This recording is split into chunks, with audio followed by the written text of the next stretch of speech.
Good day, brothers and sisters in Christ. Magbasa tayo ng mga salita ng Diyos dito sa Biblia. Mga kapatid, basahin natin ang Revelation chapter 13 verse 4. Sis, pakibasa. And they worshipped the dragon, which gave power unto the beast, and they worshipped the beast, saying, Who's like unto the beast, who is able to make war with him? Sa Tagalog, at sila'y nangagsisamba sa dragon, sapagkat ibinigay niya ang kanyang kapahamalaan sa hayop, at nangagsisamba sa hayop na nangagsasabi sino ang kagaya ng hayop at sinong makakabaka sa kanya. Ito mga kapatid, malalaman po natin na sinabi rito na nangagsisamba sa dragon. Kasi pag pinag-aralan po natin ang Biblia, pag sinabi pong who is the God of this world, di ba? Yun po yung the fallen angels. Ang araw po, remember yun po si serpent, sa dami po ng kaya mga mananampalataya. Marami naman po siya mga disciples. Mga disciples niya po yung gumagawa ng against sa Panginoon. Sa mundo na ito. Yan po ang sinasabing nangagsisamba sa dragon. Ayan po ang sinasabi. Sapagkat ibinigay niya ang kanyang kapamalan sa hayop. Ang sino po yung hayop na yan, yun po ang beast. The future, yan po yung the false Christ. At nangagsisamba sa hayop, nangagsasabi sino ang kagaya ng hayop at sino makakabaka sa kanya. Yan po yan. Sabi niya po sa next. Sabi niya po rito sa English. And there was given unto him a mouth of speaking great things and blasphemies, and power was given unto him to continue 42 months. Makikita po natin sa Tagalog at binigyan siya ng isang bibig na nagsasalita ng malaking bagay at mga kapusungan at binigyan siya ng kapamalaan upang magpatuloy na 42 buwan. Ito po yung 3.5 years. Ayan po yan. Binigyan ng kapamahalan siya ng isang bibig na nagsasalita ng malalaking bagay na at mga kapusungan at binibigyan niya ng kapamahalan upang patuloy ng 42 buwan. Ayan po, 4.5 years. Na pag po ayan ay nakaupo na po yung false Christ. Kasi iyan po ay 7 years yung makikipagpirma sa buong mundo for peace, safety. Basahin. 6. And he opened his mouth a blasphemy against God, to blaspheme his name, and his tabernacle, and them that dwell in heaven. Sa Tagalog at ibinuka niya ang kanyang bibig sa mga kapusungan laban sa Diyos upang pusungin ang kanyang pangalan at ang kanyang tabernakulo. Gayon din naman ang mga nananahan sa langit. Ito po, once pong nakaupo na po yung false Christ, siya po ang magpapanggap na siya raw ang Panginoong Hesus. Kaya ibig sabihin, yung tunay nating Diyos na ang Panginoong Hesus at ang the Father and lahat ng mga angels sa kalangitan, iyan po ang kanyang pagbablaspheme po. Sinasabing kapusungan laban sa Diyos. At sinasabi naman po rito sa next po, sa 7. And it was given unto him to make war with the saints and to overcome them. And power was given him over all kindreds, tongues, and nations. Sa Tagalog po, sinasabi, at pinagkaloob sa kanya na makipagbaka sa mga banal. At pagtagumpayan sila at binigyan siya ng kapamahalaan sa bawat angkan at bayan at wika at bansa. Tingnan mo po niyon mga kapatid. Kung gaano po powerful po yung Satanas na yan at yung kanyang anak-anak na yung false Christ. Tingnan mo, pinagkalooban po siya ng kapangyarihan ni Lucifer. Itong false Christ na darating, yung pong beast. Sabi niya rito at pinagkaloob sa kanya na makipagbaka sa mga banal. Sino po ito mga banal kundi yung mga mananampalataya po sa Panginoong Hesus. Tayo po, wala po tayong kalaban-laban dyan sa mga yan. Dahil yan po ay talagang makapangyarihan dito. Ang sinasabi ko po yung spiritual. Ang spiritual po, sinasabi po ng kailangan na pakibakan natin sa ating mga kaisipan kasi yung si Satanas, nini-influence ang ating mga kaisipan at ang ating mga action. Kaya sinasabi po rito na sa mga banal at pagtagumpayan sila at binigyan siya ng kapamahalaan sa bawat angkan at bayan at wika at bansa. Tingnan mo, lahat pong bansa, kung ano man po ang kasarian mo, lalaki, babae, at kung ano mga wika, tingnan mo Kaya po, hindi ba nyo nahalata na ito pong mundo, lahat po ng mga bansa, puro kriminalidad po ang nangyayari. Dahil nga, pag sinabi natin na who is the God of this world, si demonyo po hindi yung creator, kasi sila na po yung the fallen angels. Si Lucifer, iyan po hindi lang po siya ordinaryong angels, kundi po siya ay makapangyarihan. Ngayon, sa next po, sa English, sis pakibasa. And all that dwell upon the earth shall worship him, whose names are not written in the book of life and of the Lamb slain from the foundation of the world. Sa Tagalog po, at ang lahat ng nangananahan sa lupa ay magsisamba sa Kanya. Tingnan mo mga kapatid, lahat ng tao rito sa lupa ay magsisamba sa Kanya. Kanino? Kay Paul's Christ. Na ang kanyang pangalan ay hindi nasusulat sa aklat ng buhay ng Kordero na pinatay buhat ng itatag ang sanglibutan. Kasi po ganito yan.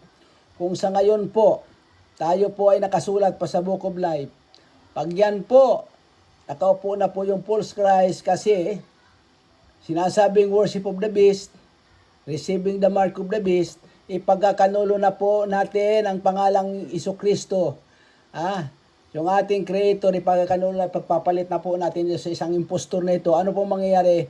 Automatic po, mawawala na yung ating pangalan sa Book of Life. Kaya ito, life. At ang lahat ng nangananahan sa lupa, ito pong present na kinatatayuan natin ay magsisisamba sa Kanya. Kanino Kanya? Yung false Christ. Na ang kanyang pangalan ay hindi nasusulat sa aklat ng buhay ng Kordero na pinatay buhat ng itatag ang sanglibutan. Tingnan po natin yan. Kaya po mag-isip-isip po tayo na yung false Christ na darating, hindi po yan ang tunay. Basahin naman po natin mga kapatid ang Revelation chapter 11 verse 3. Sis, And pakibasa. I will give power unto my 2 witnesses, and they shall prophesy 1,260 days, clothed in sackcloth. Sa Tagalog, at may pagkakalob ako sa aking dalawang saksi. Sabi po ng Panginoong Hesus. At sila ay magsisipaghulang 1,200 at 60 araw na nararamtan ng magaspang na kayo. Ito po mga kapatid, para malaman po natin, ang sinasabi po rito, another, yung 1,260 araw, ito po yung another 3.5 years. Kanina po yung kasi po yan, 7 years na pagkipagpirma ni Paul Christ sa buong mundo, sinasabing 7 years for peace, safety. Ayan po yan, Pero ano ang sabi ng Biblia? When security and safety, diba? Sabi niya, sudden destruction come upon them all. Ayan na po yan. Kasi nga, yung false Christ na yan, hindi yan totoo ng Panginoong Hesus. Ngayon po, dahil sa kaninang binasa natin, pinagkalooban siyang tayo ay kanyang pahirapan. Ang ibig pong sabihin noon, sa kanyang unang 3.5 years, i-implement, ilalatag na po yung kanyang mga kagustuhan. Ano po yun? Kung hindi ka sumamba sa kanya, kasi magpapagawa ng kanyang imahe niyan, o kaya gagawas mismo ng mga taong naniwala sa kanya, at sambahin siya, receiving the mark of the beast, o kaya sinasabi, kung ayaw mo siyang sambahin, ayaw mong tumanggap ng kanyang mga tanda, hindi ka na makakabili ng pagkain. Yung gano'n na 3.5 years, Ito po, dahil pagbabawal na po yung, makikita po nyo ang Biblia po, tatanggalin niya talaga. At lahat po ng mga ngaral ng Biblia, mga pastor at mga kanya pong papatayin. Ngayon po, wala na mga ngaral ng Biblia, kaya po ayon sa Biblia, darating po yung 2 witnesses. Ay, sino po ito? Ito na po yung dalawa. siya pong mga ngaral ng Biblia, na patungkol sa Panginoon. At basahin ko nga, at may pinagkaloob ako sa aking dalawang saksi. Ang Panginoon Diyos pinagkalooban niyo dalawang saksi. At sila ay magsisipaghulang 1,260 araw. Nararamtan ng magagaspang na kayo. Sino po ito? Ayan po sa mga pagsasaliksik ng Biblia.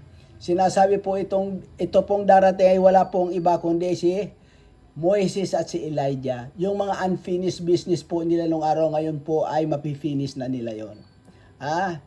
Ngayon, next po. Sis, pakibasa.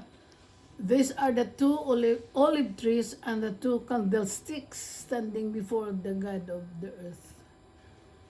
Sabi niya sa Tagalog, ang mga ito ay ang dalawang punong olibo. At ang dalawang kandelero na katayo sa harapan ng Panginoon ng lupa. Ito na po yun. Ibig sabihin po, ito po ay symbolic yung sinasabing dalawang olibo. Yung po yung two witnesses. At sinabi, ang dalawang kandelero na nakatayo sa harapan ng Panginoon ng lupa. Ito po kaya sinasabi, who is the God of this world? Yun po. Yung papanggap na anak-anak ni Lucifer na false Christ, ito, Panginoon ng lupa. Sa harapan ng Panginoon ng lupa. Ito po, siya po ang makikipag-ano rito. Dahil ito po yung dalawang two witnesses po na ito. Hindi po to ordinaryo sa panahon ni Moises kasi ito pong pagdating nila. Hindi na po sila ipapanganak kundi talagang darating na lang po sila. Pag yan pong false Christ ay naku po na sade na lang po ang pagdating nila. Sila po ang mga ngaral ng paayon sa Panginoon. Kung ordinaryo ka lang pong sawayin siya, sila po ay may kapangyarihan din na pinagkalooban ng Panginoon na bumuga ng apoy. At sila po, magkakaroon sila ng kapangyarihan pag sinabi po na 3 o kaya 1 taon na walang ulan, mangyayari po yun. Sa panahon po sa Old Testament, sino po yung nag-ano ng ganyan na panukalan na 3 taon? Si Elijah. At yung pong, yung dagat naging dugo na lason po, si Moises. Kaya yan po mararanasan po natin yan sa panahon nila. During the reign of false Christ. Ayan po. At sa 18 po, pakibasa sis. And the nations were angry, and thy wrath is come, and the time of the dead, and they should be judged, and that thou shouldest give reward unto thy servants, the prophets, unto the saints, and them that fear thy name, small and great, and shouldest destroy them which destroy the earth. Sa Tagalog po,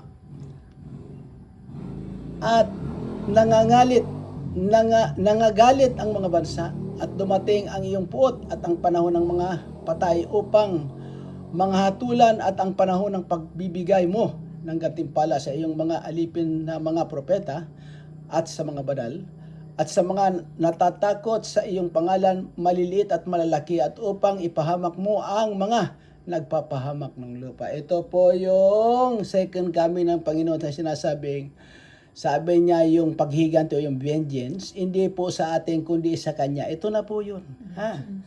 At nangagalit ang mga bansa. Diba? Dahil sa nangyari na pag nangaral yung dalawang two witnesses, siyempre pag sinabi nila na 1 taon walang ulan, grabe talaga ang kahirapan nun. At wala nang mainom at yung pag ginawang dugo, yung lahat, maging batis, lahat na yan, pati dagat. Imagine ninyo, pag naging dugo po yan na yun sa Biblia, magiging bitter o kaya sinasabing lason. Marami mo na pong isdang mga mamatay. Pati tao rin po. Upang manghatulan at ang panahon ng pagbibigay mo ng gantimpala. Diba? Yung mga masunurin at nakapagsisi sa Panginoon, sa iyong mga alipin na mga propeta. At sa mga banal, mga believers of Jesus Christ, at sa mga natatakot sa iyong pangalan. Sa pagtakot sa Panginoon tayo hindi gumagawa ng karumal-dumal na kasalanan din sa mundo. Maliliit at malalaki, sabihin, kung ano mang kasarian mo. Pobre, mayaman, politiko, hindi, upang ipahamak mo ang mga nagpapahamak ng lupa. Kaya po yung mga ayaw po sumunod sa Kanya at wala pong ginawa sa mundo ito, kundi Puro po pasaway sa mundo na ito. May kahatulan po sila pagdating ng panahon sa Panginoong Hesus.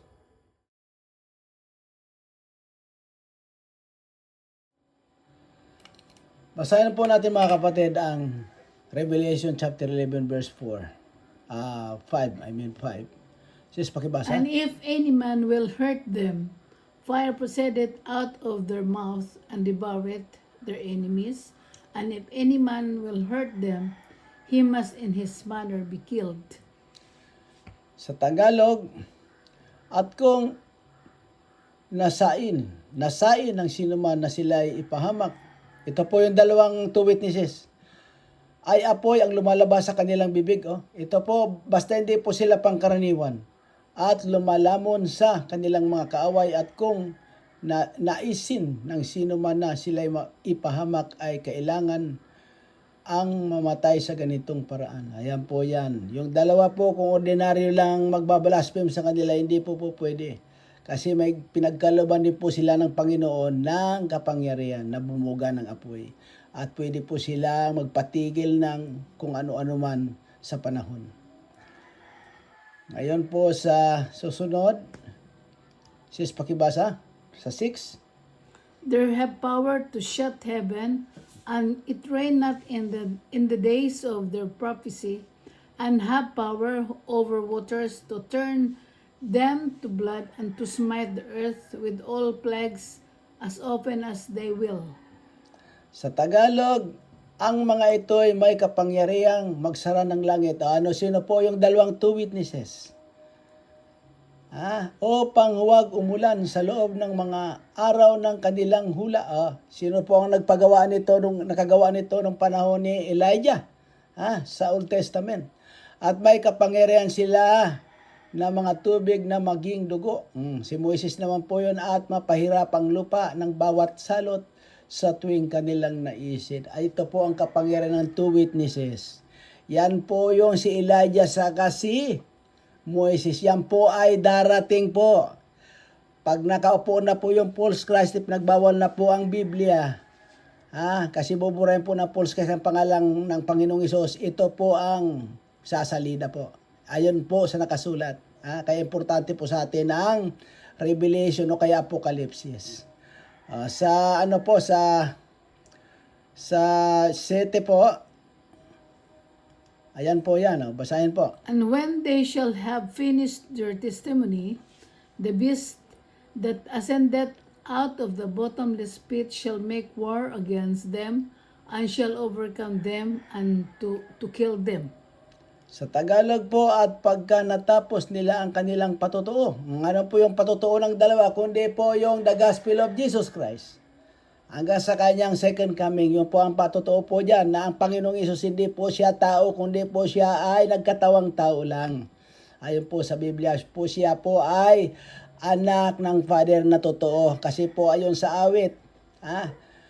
Sa awit po o Salmo 2. Chapter 2 verse 7. Sinabi po ng Ama na sa araw na ito'y pinanganak kita. Ayan po yan. Bago po magkaroon ng paglalang ng mundo.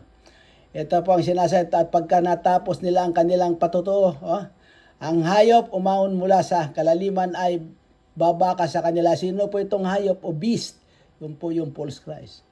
At pagtatagumpayan sila at sila ay papatayin. Tanong mo? Ma-overcome po, mapapatay po ng false Christ ang dalawang two witness na ito. Pero ito po, sa sunod po, ano po yon? Sa 8 po, basahin natin sa 8, ano po nangyari? And their dead bodies shall lie in the streets of the great city which spiritually is called Sodom and Egypt, which also our Lord was crucified. Sa Tagalog po, at ang kanilang mga bangkay ay nasa lansangan ng malaking bayan. Ano po itong malaking bayan kundi po sa loob po niya ng Israel, na ayon sa Espiritu ay tinawag na Sodoma at Ehipto. Ano po bakit Sodoma at Ehipto, even Israel? Kasi sinasabi po dito na wala talagang hindi nakakagawa ng kasalanan. Maging po yung bayan niyang hirang, magkakaroon din po ng like Sodoma. Ibig sabihin po, lalaki sa lalaki, babae sa babae. Ayan po yan. Hindi lang po dito nangyayari sa mga outside Israel, maging sa Israel, ganun din po yan, ha. At doon din naman ipinako sa cross ang Panginoon nila. Sino po ang Panginoong Hesus? Nung araw. Kaya po, dapat po mag-isip-isip talaga tayo na ito po ang revelation po. Yan pong last testimonya ng Panginoong Hesus na ibinigay kay John kung anong mangyayari sa atin. Marami po sa mga ngaral ng Biblia nga hindi po nila tinuturo ito, kaya lahat po tayo mapapahamak. Ito po ang natural, normal na mangyayari sa atin. Kasi sinabi ng Panginoong Hesus, ang langit at ang lupa ay lilipas, datapot ang salita ang salita niya raw hindi lilipas, hindi kukupas. Kaya po mag-isip-isip po tayo na tayo po may ending. Sa next sa English po, pakibasa sa 9. And they of the people and kindreds and tongues and nations shall see their dead bodies 3 days and a half, and shall not suffer their dead bodies to be put in graves. At ang mga tao mula sa gitna ng mga bayan at mga angkan at mga wika at mga bansa. At naman po, ay nanood sa kanilang mga bangkay na 3 araw at kalahati at hindi itutulot na ang kanilang mga bangkay ay malibing. Ito po yung 2 witnesses. Napatay po ng beast o kaya ng false Christ, hindi po sila binigyan ng marangal na paglibing. Kung saan lang po sila natumbad, hanggang doon na lang po. At ano po yung nangyari? Ang mga tao, ang mga tao mula sa gitna ng mga bayan sa Israel, at mga angkan o Middle East, gitna ng bayan, at mga angkan at mga wikas at mga bansa, lahat po ito ay nanood sa kanilang mga bangkay na 3 araw at kalahati at hindi itutulot na ang kanilang mga bangkay ay malibing. Bakit po? Kahit po dito sa atin, kasi uso na po ngayon yung mga trending. Marami ng camera ipuposa sa YouTube. Ayan na po yan. Kaya bakit sinasabi dito, angkan at mga wika at mga bansa ay nanood sa kanilang mga bangkay. Ayan po yun. Ng 3 araw at kalahati at hindi itutulot na ang kanilang mga bangkay ay malibing. Yan po yan. Tapos po, sa 10? Sa 10 po, sinasabi?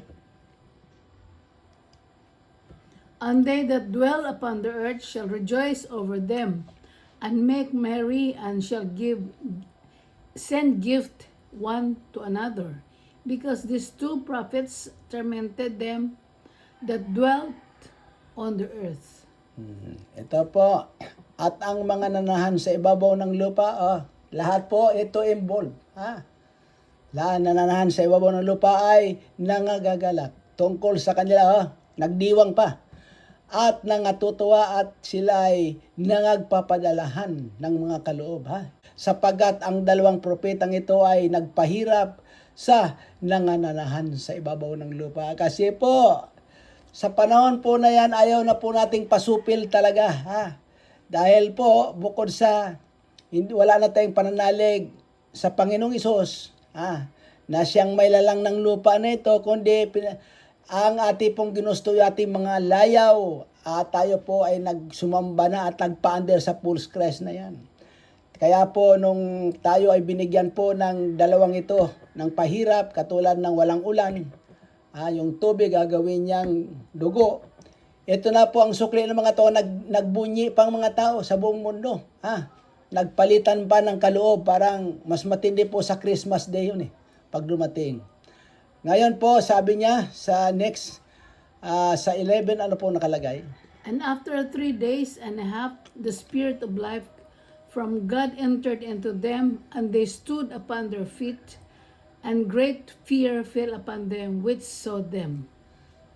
Ito po yon. At pagkatapos ng 3 araw at kalahati, ang hininga ng buhay na mula sa Diyos ay pumasok sa kanila.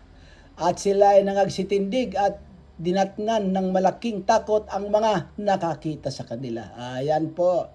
Maganda na po itong nalalaman natin na ito po. Pag dumating po yung 2 witnesses, hindi po sila false. Sila po yung true na sugo ng Panginoon. Kaya lang po, kung ngayon pa lang wala na tayong tamang pananampalataya sa Panginoon at hindi tayo nagbabasa ng Biblia, at maging yung mga ngaral ng Biblia ayaw na nating paliwalaan, tayo po ay mapapahamak, papabilang po tayo doon sa mga tumanggap na dito sa False Christ. Ha? Tumanggap ng tanda, nag-worship doon sa imahe niya, sinasabi ng Panginoon doon sa kanyang mga sa ibang passage na Biblia na once na ginawa natin yun, hindi na tayo niya makukuha kasi na pag nagkaroon ka na ng suswear o loyalty doon kay False Christ. Kaya ito pong sinasabi rito, dinat nga ng malaking takot ang mga nakakita sa kanila.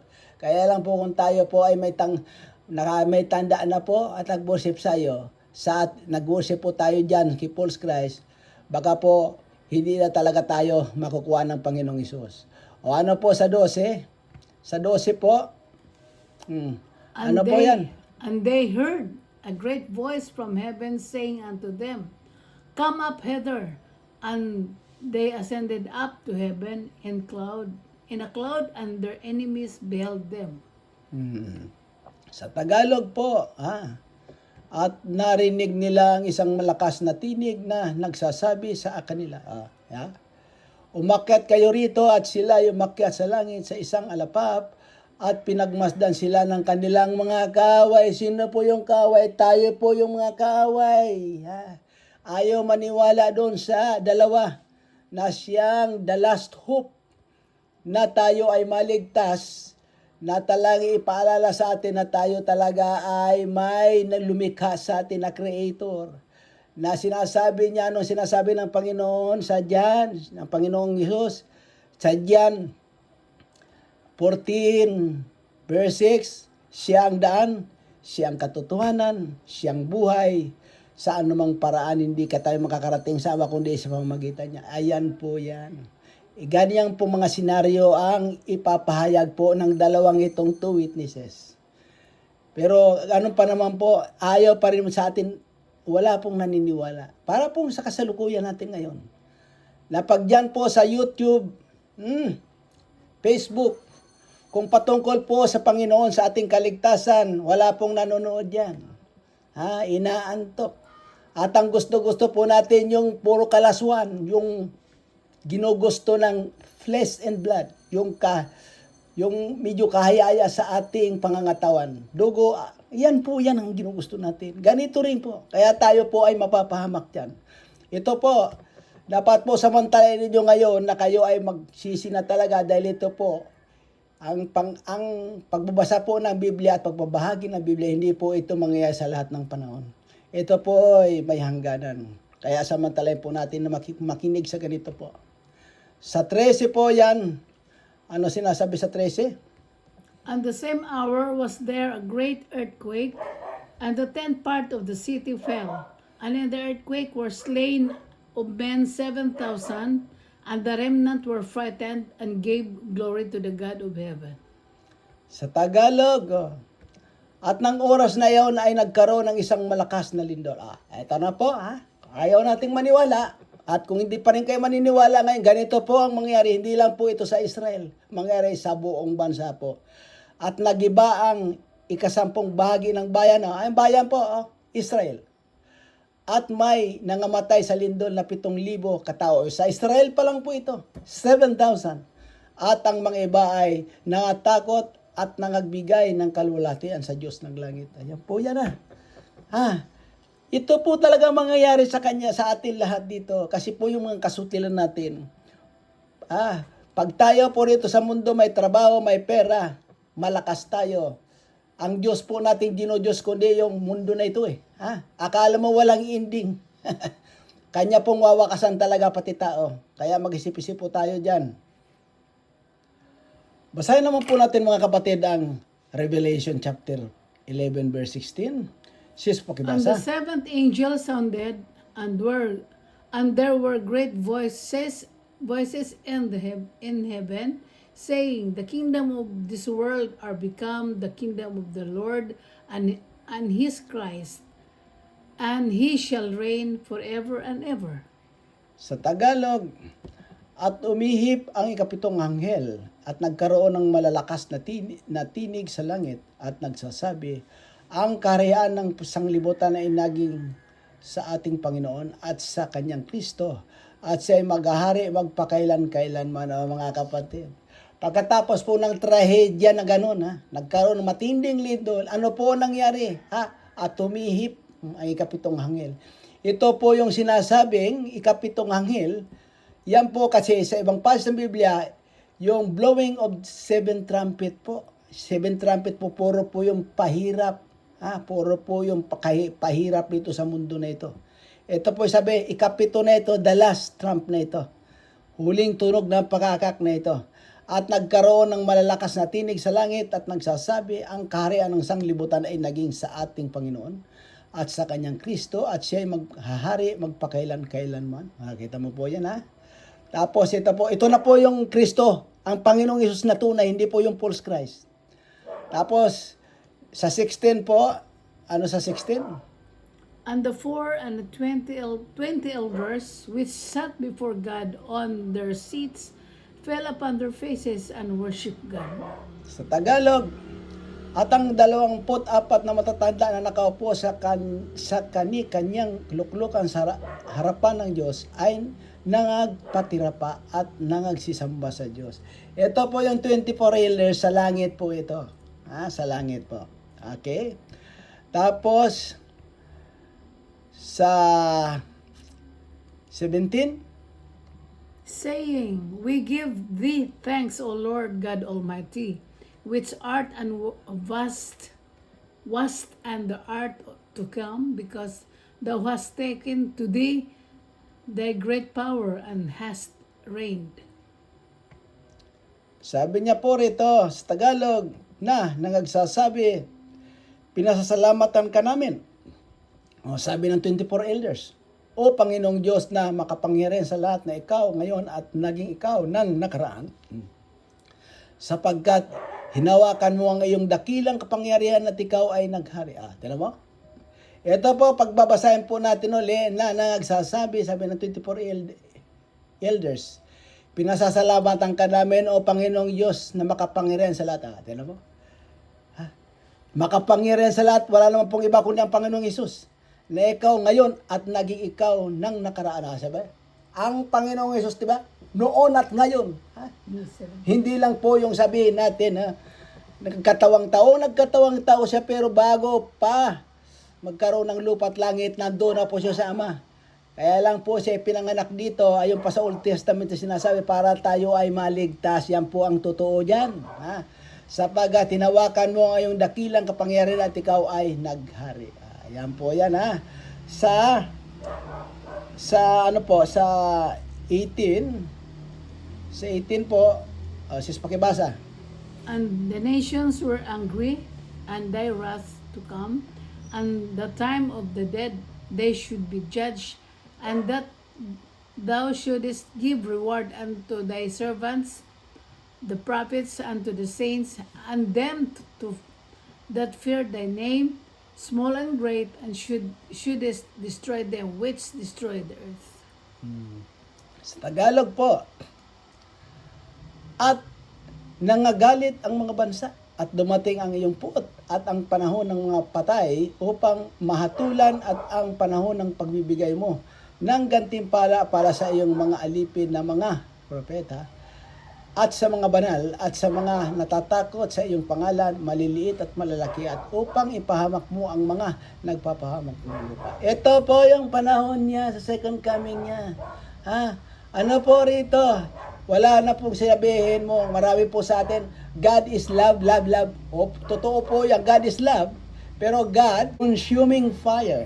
Ayan siya po yan, Ibig sabihin, tayo po, kung hindi po ito namumuhay na ngayon sa Kanya, tayo po Kanyang susunugin. O hindi po yung lahat love, love, love, Love niya lang po yung gumagawa na ngayon sa kalooban niya. At ito, babasahin ko lang po uli. At nangagagalit ang mga bansa. Nagagalit pa yung mga bansa. Ganun talaga yung mga bansa. Talagang matataas ang mga pride. At dumating ang iyong puot. Yan na po, yung puot ng Panginoon at sa second kami at ang panahon ng mga patay upang mahatulan, the day of judgment. At ang panahon ng pagbibigay mo ng gantimpala sa iyong mga alipin na mga propeta. Ha? At sa mga banal, at sa mga natatakot sa iyong pangalan, maliliit at malalaki, at upang ipahamak mo ang mga nagpapahamak sa lupa. Ay sino po yung mga nagpapahamak sa lupa? Yung pong walang pananampalataya sa Panginoon, kundi po ang ginugusto nila, kundi itong mundo. Puro po pasiga-siga. Yan po. Talaga pong pagdating ng panahon sa kanyang may kalalagyan po talaga yung mga siga-siga diyan na walang pananampalataya sa Panginoon. Yan po ang nakakatakot diyan. Kaya mag-isip-isip po tayo. Sa 19 po, And the temple of God was opened in heaven, and there was seen in his temple the ark of his testament, and there were lightnings and voices and thunderings and an earthquake and great hail.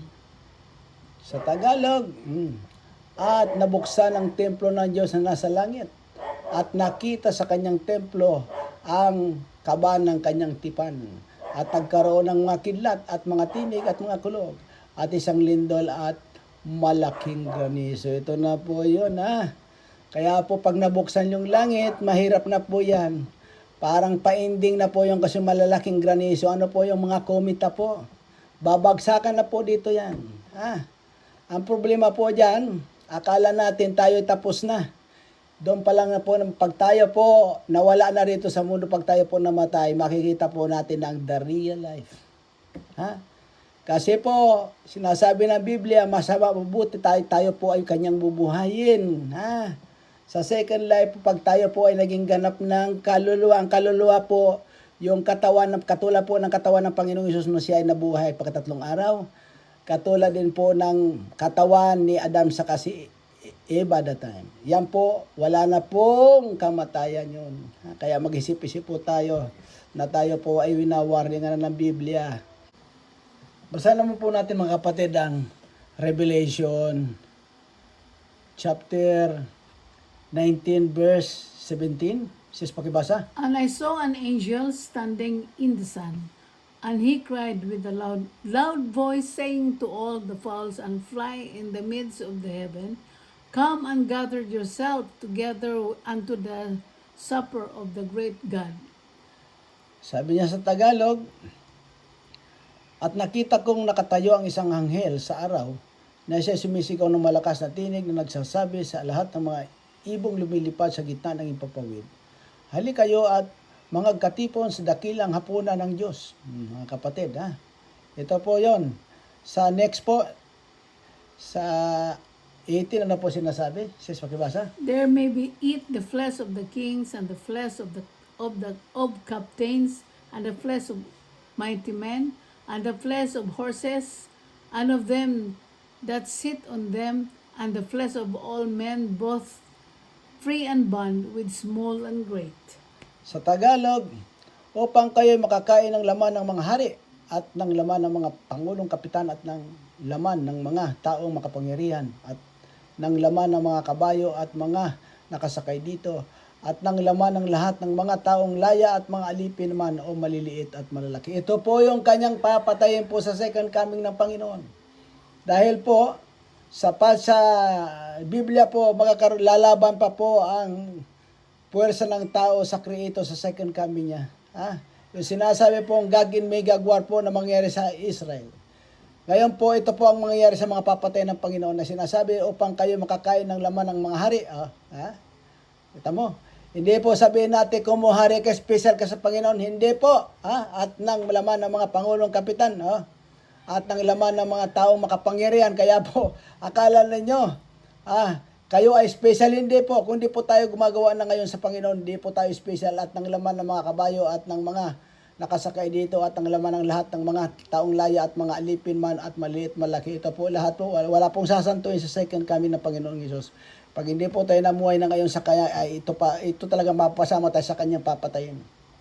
Hindi po sabihin natin God is love. Love niya lang po yung sumusunod sa kanya. Pero pag hindi po tayo sumusunod sa kanya, kasama po tayo sa kanyang papatayin. Ito na po yung sa 19 na po sabi niya.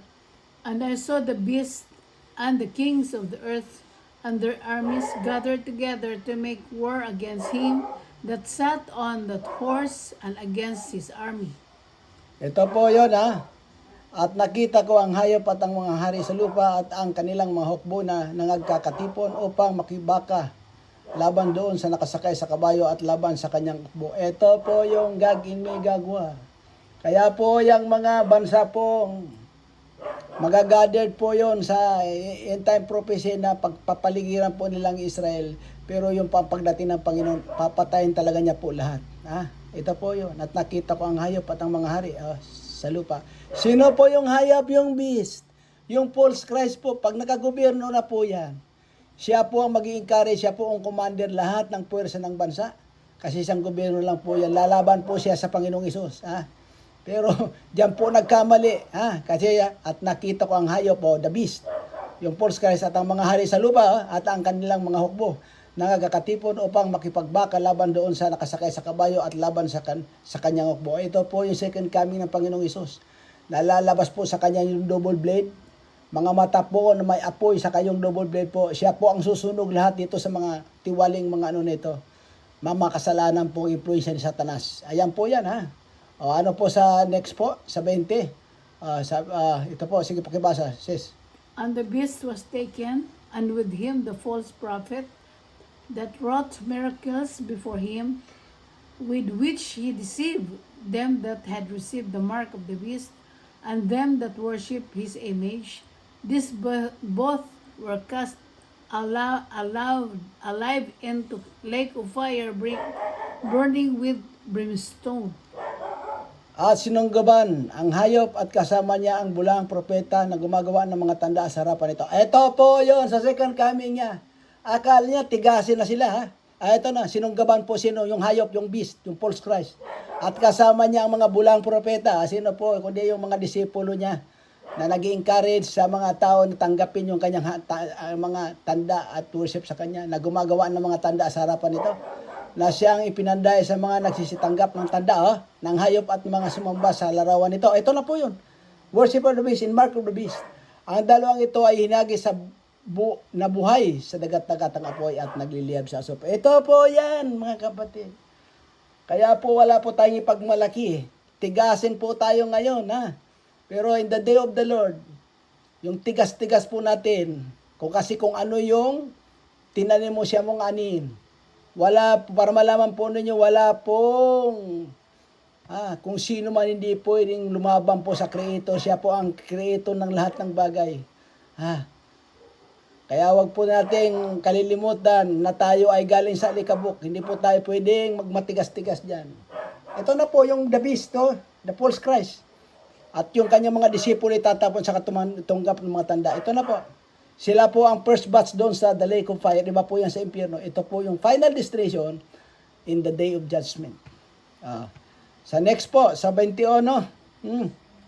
Pakibasa, sis. And the remnant were slain with the sword of him that sat upon the horse, with swords proceeded out of his mouth, and all the fowls were filled with their flesh. Kita mo na yan, At ang mga iba ay pinatay sa tabak na lumalabas sa bibig niyaong nakasakay sa kabayo. Sino yun? Ang Panginoong Isus. And millions of his angels, they do the same.